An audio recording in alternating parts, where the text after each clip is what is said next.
सबसे पहले तो बड़ा निराशाजनक है ये दृश्य विपक्ष को देख करके कि जब इतने महत्वपूर्ण बिल पर चर्चा हो रही है, जब इतनी संवेदनशीलता के साथ और प्रधानमंत्री मोदी जी की प्रतिबद्धता के साथ ये विधेयक लाया गया है, तो बजाय इसके कि संजीदगी से इस पर बहस की जाए, सुझाव दिए जाए, इस पर राजनीति करने का प्रयास किया जा रहा है। और मुझे हैरत है नेता प्रतिपक्ष एलओपी जी के व्यवहार पर।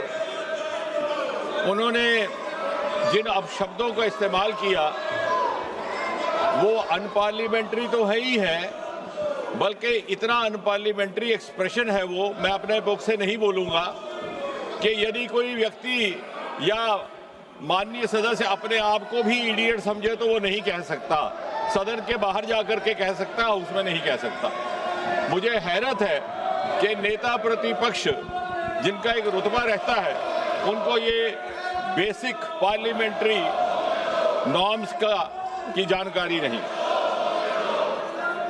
और इसलिए जब वो कहते हैं कि मैं किसी व्यक्ति विशेष के बारे में ये शब्द इस्तेमाल नहीं कर रहा, तो कई बार ये शंका होती है कि क्या वो छात्रों के लिए कर रहे हैं।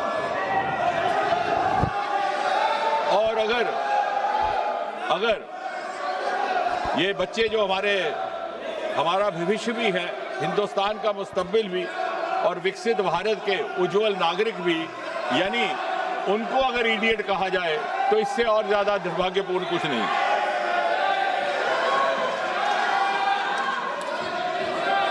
मुझे ये भी हैरानगी है कि नेता प्रतिपक्ष को सार्वजनिक जीवन और प्रशासनिक प्रणाली की जो बुनियादी बिंदु हैं उनकी जानकारी का भी अभाव है। सबसे पहली बात तो ये कि जब वो कहते हैं कि गृह मंत्री जी ने गोली चलाने का आदेश दिया और उसे ऑथेंटिकेट करने में नाकाम है, तो सबसे पहली बुनियादी बात कि कहीं भी गोली चलाने का आदेश कोई मंत्री नहीं देता, वो मैजिस्ट्रेट देता है, एसडीएम देता है, डीएम देता है। हम सब विधायक रहे हैं, सांसद रहे हैं, हमारे अनुभव में है। इसका अर्थ ये हुआ कि उन्हें सार्वजनिक जीवन का भी अनुभव में अभाव है। दूसरी बात, ये बार बार स्पष्ट किया गया कि गोली चली ही नहीं, अश्रु गैस, टीयर गैस का इस्तेमाल हुआ, लेकिन जब गोली चली ही नहीं तो आदेश देने का सवाल ही नहीं पैदा होता। और आदेश देने का अधिकार मैजिस्ट्रेट के पास रहता है, मंत्री के पास नहीं। फिर इन्होंने ये कहा कि गृह मंत्री जी के साथ 30 गाड़ियों का 30 व्हीकल्स कैवलकेड, शायद इनको गिनती करने में भी दिक्कत है। इन्होंने शायद वो कैवलकेड देखा ही नहीं कि 30 गाड़ियां कभी भी गृह मंत्री जी के साथ नहीं चलती। फिर उन्होंने ये भी कहा कि गृह मंत्री जी विदेश गए हुए थे। हम में से किसी की जानकारी में ऐसा नहीं, कहीं कोई प्रमाण नहीं, क्योंकि विदेश जाने का सवाल ही नहीं। गृह मंत्री जी कभी भी विदेश नहीं गए। तो यानी तथ्यों के बिना, सत्य के बिना गैर जिम्मेवारी से इस सदन में बात कह देना और फिर कह करके निकल जाना, यह किसी जिम्मेवार नेता और विशेषकर नेता प्रतिपक्ष का व्यवहार हो ही नहीं सकता। अब ये भी कहा गया, अब इन्होंने एक कहानी सुनाई, तो मैं भी ये कहानी सुनाना चाहता हूं। और ये कहानी है 21 जुलाई की। 21 जुलाई को नेता प्रतिपक्ष नामालूम क्या सोच करके और किस उम्मीद से जाकर के बैठ गए 7 LKM प्रधानमंत्री आवास के फाटक के बाहर। अब नामालूम क्या था मन में। अब मेरा विभाग ऐसा है जो शोध के साथ ताल्लुक रखता है। जब इस पर थोड़ा सा मंथन किया तो ये संभावना लगी कि शायद बहुत जमाने से इनको ये हसरत सता रही थी कि देश इनको प्रधानमंत्री चुने और 7 LKM में बिठाए। अब इनकी जब वो हसरत पूरी ना हुई तो निराशा और फ्रस्ट्रेशन से हताश होकर के वो प्रधानमंत्री आवास 7 LKM के दरवाजे पर जा बैठे। और फिर जब इनको बड़ी विनम्रता से समझाने का प्रयास किया गया कि ये आपको शोभा नहीं देता, तो इन्होंने कहा कि मुझे उठा लिया जाए। ना चाहते हुए भी जब पुलिस को इनसे ये निवेदन करना पड़ा कि आप हट जाइए, तो बड़े बेगैरत होकर के वहां से निकले। और जैसा कल हमारे एक माननीय सदस्य कह रहे थे, शुरू में तो ये उस आंदोलन के साथ जुड़ने में गुरेज कर रहे थे। इन्हें लगा कि आम आदमी पार्टी का आंदोलन है, लेकिन जब आंदोलन इन्हें लगा कि उठने लगा, तो इन्हें जो माननीय सदस्य कल कह रहे थे, जेन ज़ी की जबान में MIA हो गया। MIA मतलब मिसिंग इन एक्शन, जो हमारे जेन ज़ी की भाषा है। और दूसरा, जैसा कल बताया गया कि FOMO, fear of missing from action, और इसलिए ये जाकर के वहां बैठे। और फिर जब इन्हें उठाया गया, तो जो इन्होंने दृश्य वहां पे दर्शाया अपने उठाए जाने का, तो क्या वो गालिब का शेर है कि बड़े बेगैरत होकर तेरे कूचे से हम निकले, बड़े बेआबरू होकर तेरे कूचे से हम निकले, बहुत निकले मेरे अरमान, लेकिन फिर भी कम निकले। यानी वो जो दबे हुए अरमान हैं 7 LKM में जाकर के बसने के और नेता बनने के, वो ना मालूम किस किस प्रकार पिछले एक सप्ताह में जाहिर हुए।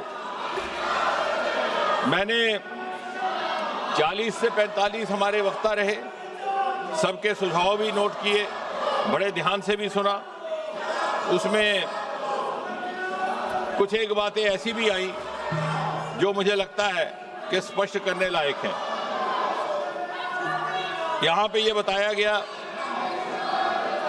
हमारे कांग्रेस के नेता गगन गोगोई जी ने कहा कि मासूम बच्चों पर जुल्म सितम ढाया गया। शायद उन्हें ये मालूम नहीं कि utmost restraint was exercised and it was made sure that casualties don't happen. लेकिन मुझे लगा बाद में, जैसे मैंने कहा कि जब शोध किया तो ये लगा कि अपने अनुभव से बोल रहे थे, क्योंकि सन 1969 से लेकर के 1984 तक जो असम में ऑल इंडिया स्टूडेंट यूनियन का प्रदर्शन रहा, आंदोलन रहा, वो हमारा रिकॉर्ड बताता है कि 860 innocent people, most of them students had got killed. उस समय सरकार कांग्रेस की थी। तो इन्हें लगा कि जिस तरह से हम अपने ज़माने में आंदोलन कर रहे विद्यार्थियों को कुचलने के लिए उन्हें मौत के घाट उतारते थे, शायद इन्होंने भी ऐसा किया हो। माननीय प्रियंका गांधी जी ने एक बड़ी रोचक बात की और ये सुनने लायक है। उनका कहना है कि 152 बार पेपर लीक हुआ। ये आंकड़ा कहाँ से मिला, कोई प्रमाणित नहीं, कोई ऑथेंटिकेशन नहीं। लेकिन उससे भी अधिक दिलचस्प बात ये है, वो कहती हैं कि 150 papers leak, 150 times the paper leak happened, which affected 750 crore children. I have verified this from the written script which was there in the parliament last night, where I wanted to actually check on myself. 150 paper leaks affecting 750 crore children, which means 7.5 billion. The entire population of the world is just about 8 billion. And you have 7.5 billion children in India. ना मालूम ये आंकड़ा कहाँ से आया। या तो ये मन गढ़ंत है, या तो ये इसमें शरारत है, और या फिर इसमें इग्नोरेंस है। उन्होंने कहा कि सन 2024 के बाद जब ये एक्ट लगा था कोई कार्रवाई नहीं हुई।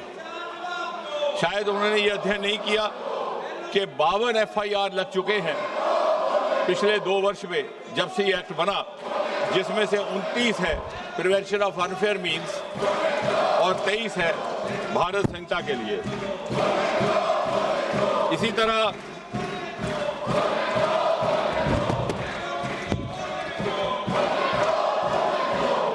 वेणुगोपाल जी ने कहा कि हमने स्कूल बंद कर दिए। शायद वो ये कहते कि हमारे हायर एजुकेशन के अवसरों में 30% बढ़ोतरी करने का ये काम इस सरकार ने किया है। We have increased the number of universities from 760 to 1,293. I am not saying anything without evidence.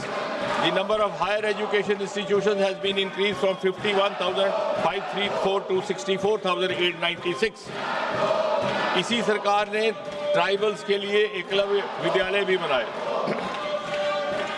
और इसी सरकार ने national education policy 2020 lie, which is a game changer and which should have happened actually. वो एक आपका अधूरा काम और आपका पाप था। उसका नॉमेनक्लेचर भी गलत था। Human resource development is a nomenclature used in the corporate sector and other places to refer to personnel management and you had made young children prisoners of the subjects chosen for them in class 12 by their parents, by their guardians, by their elders. NEP 2020 has liberated our adolescent children from these subjects that they took up for class 12 and given them an aptitudinal freedom.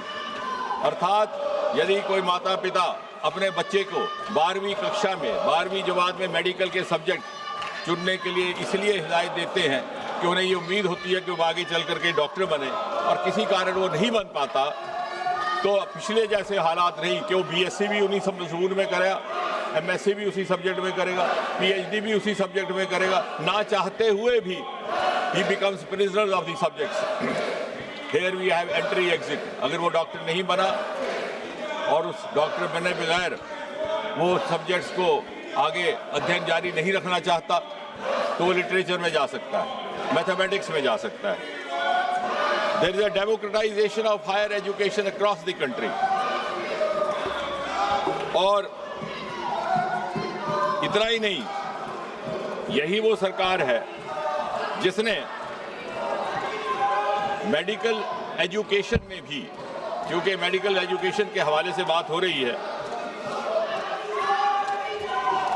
AIIMS की संख्या 7 से लेकर 22 तक बढ़ा दी।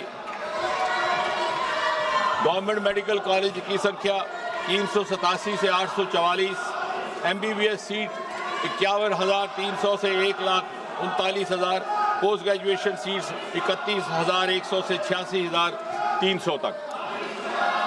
अब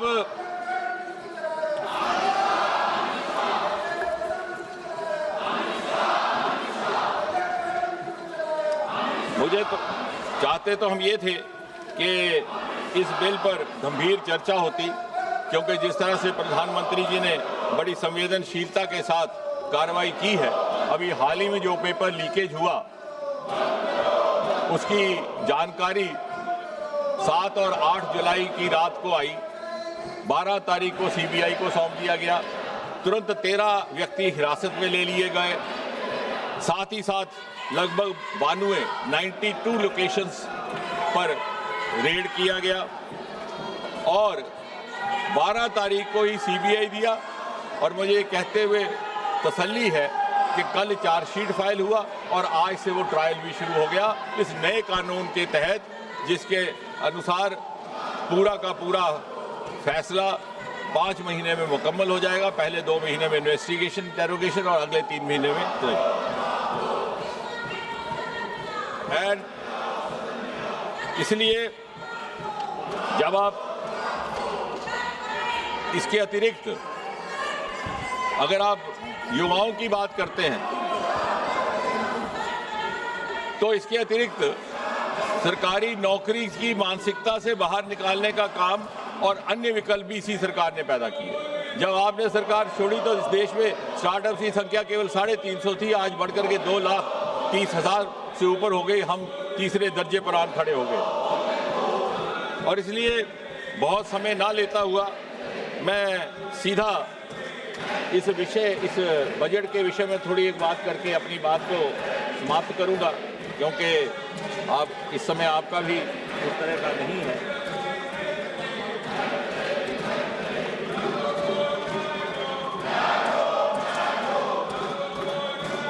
इस bill की ये खासियत है कि the public examination prevention of unfair means amendment bill 2026, इसकी कुछ एक धाराएं मैंने कल भी व्याख्या की थी। कुछ और तफसील में अगर आज जाने का मौका है तो मैं कुछ ही क्षण लेकर के इस बात को कंक्लूड करता हूं। Public examination prevention of unfair means bill 2024 was enacted in January 24, लेकिन हाल ही के घटनाक्रम के बाद ये इस सरकार की संवेदनशीलता है and openness to accept the inputs and to learn from the experience and also to learn from the advice of the experts के लगा कि इसको और स्ट्रिंजेंट बनाया जाए। इस एक्ट के तहत जो अनअमेंडेड था उसमें भी the offence is cognizable, non bailable, non compoundable with stringent punishment. लेकिन जब महसूस हुआ कि इसे और ज़्यादा सख्त बनाने की आवश्यकता है तो इसकी कुछ एक धाराओं में संशोधन करने का काम किया गया है। Section 1 of subsection 1 of section 10, person और person involve in malpractice, सरकार की अवधि थी 3 से 5 साल and fine up to 10 lakh, उसको बढ़ा करके 5 से 10 साल किया गया और जुर्माना 50 लाख तक। सर्विस प्रोवाइडर, जिसकी परिभाषा मैं कल दे चुका हूं इन माय इंट्रोडक्टरी रिमार्क्स, उनका फाइन था पहले 1 करोड़ तक, उसे बढ़ा करके 5 करोड़ कर दिया गया और उनको 4 साल के बजाय 8 साल तक कोई और एग्जाम कंडक्ट करने पर बाधित कर दिया गया।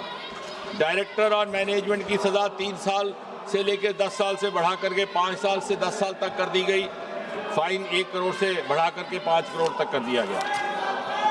और इसी तरह जो ऑर्गेनाइज्ड क्राइम है, बार बार कुछ एक सदस्यों ने उसका उल्लेख किया है, मैं उस पर भी वाजे कर दूं कि उसके लिए इम्प्रिजनमेंट 5 साल से 10 साल से बढ़ा करके 7 से 10 साल कर दी गई। Fine which was not less than 1 crore has been increase up to 10 crore. और इसलिए बहुत सारी यहाँ बातें की गई। मैं ये भी कहना चाहूँगा कि कोई भी बच्चा अगर सुसाइड करता है तो जितना आपको उसका खेद है उससे ज़्यादा हमें है, लेकिन हमें आंकड़ों में ना उलझाइए। हालांकि किसी मृतक बच्चे के आंकड़े का व्याख्या करना कोई शोभा नहीं देता, लेकिन the rate of suicide related to paper leakage also has reduced over the last few years. यही कुछ एक बात कह करके मैं अपनी बात समाप्त करता हूँ।